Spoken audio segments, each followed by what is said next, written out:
Lembaga Kajian Pemilu Indonesia, LKPI Arifin Nur Cahyono menggelar survei untuk mengetahui memotret pendapat masyarakat terhadap kinerja pemerintah dan dinamika politik nasional.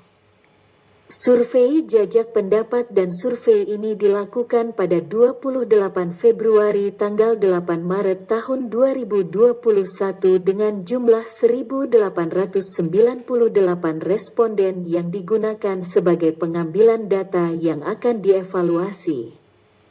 Responden berasal dari 34 provinsi yang dihubungi melalui saluran telepon genggam menggunakan layanan video call WhatsApp dan quality control terhadap hasil wawancara dilakukan secara random sebesar 20%. Dari total sampel oleh supervisor dengan kembali menghubungi responden terpilih, spot check dengan melalui saluran telepon dan WhatsApp.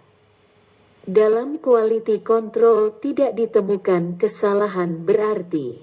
Survei ini memiliki margin of error sekitar 2,25% pada tingkat kepercayaan 95%. Hasil survei menyatakan kepercayaan masyarakat terhadap partai politik saat ini sangat rendah. Hanya 37,3% responden menilai partai politik memiliki kinerja yang baik. Dan sebanyak 58,6% menilai kinerja parpol buruk dan korup dan sebanyak 4,1% tidak menjauh. Ini menunjukkan dukungan terhadap partai politik rendah sekali. Hal tersebut dikarenakan saat ini partai politik bukanlah institusi yang menjadi saluran buat aspirasi publik ke pemerintah. Tetapi partai politik lebih menjadi alat elit-elit politik untuk mencapai kekuasaan dan menguasai sumber daya alam yang ada, serta banyak melakukan korupsi. Inilah jawaban 1.898 responden ketika ditanyakan jika pemilihan anggota DPR RI diadakan sekarang, partai atau calon dari partai mana yang akan dipilih di antara partai berikut ini. Dari 9 partai yang memiliki kursi di DPR RI, pilihan partai secara spontan 1. PDIP paling banyak disebut, 15,2%, 2. Golkar, 14,9%, 3. Gerindra, 9,3%, 4. PKB, 6,7%, 5. Nasdem, 6,3%, 6.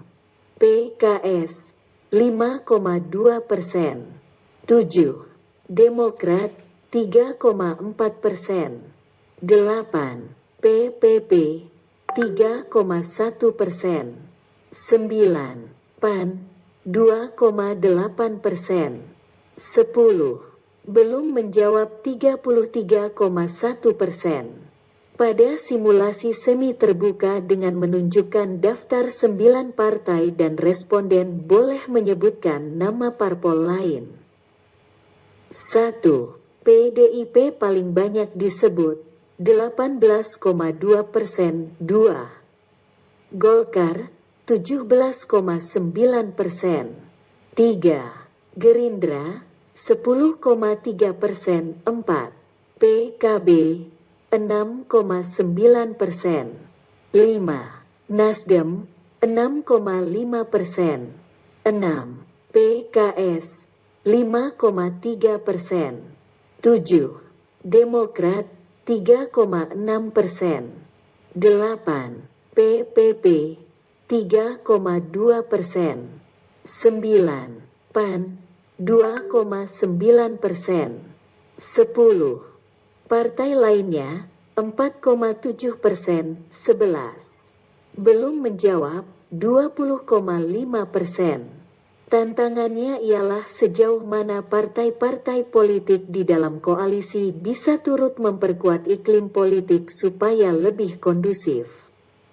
Sejumlah kebijakan terobosan di sektor ekonomi, seperti UU Cipta Kerja, membutuhkan prasyarat stabilitas politik yang kuat. Di sini peran partai politik menjadi semakin sentra. Elektabilitas PDIP dipengaruhi terutama oleh kinerja presiden yang memang adalah kader PDIP.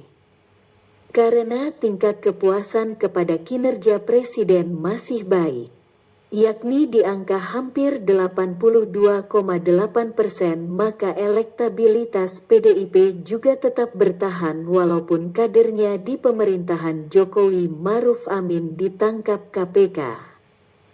Sementara tingginya elektabilitas Golkar dipengaruhi terutama oleh kinerja Ketua Umum Partai Golkar yang ditugasi oleh Presiden Jokowi di garis depan untuk bidang perekonomian di saat pandemi COVID, di mana program pemulihan ekonomi nasional (PEN) terbukti berperan penting menjaga perekonomian nasional menghadapi pandemi COVID dan melalui program-program pemulihan ekonomi yang digulirkan pemerintah, mampu menjaga daya beli masyarakat dan program PEN terbukti berperan penting menjaga momentum pemulihan ekonomi, khususnya untuk menjaga daya beli masyarakat di tengah pandemi. Sementara itu, elektabilitas sejumlah partai tampak belum begitu berubah dibanding pemilu 2019 dan yang menarik dalam temuan survei ini adalah penurunan secara drastis tingkat elektabilitas Partai Demokrat hingga 3,6%, dikarenakan badai konflik internal di Partai Demokrat yang berujung pada KLB Partai Demokrat yang memilih Muldoko sebagai ketua umum.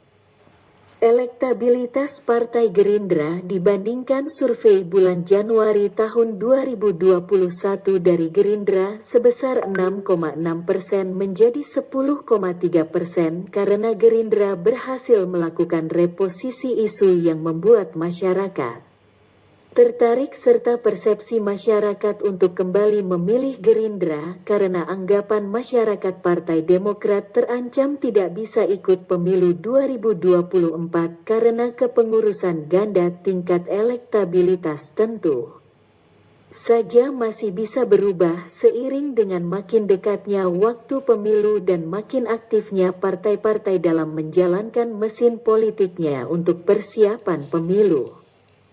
Peta kekuatan partai politik diperkirakan masih akan terus berubah.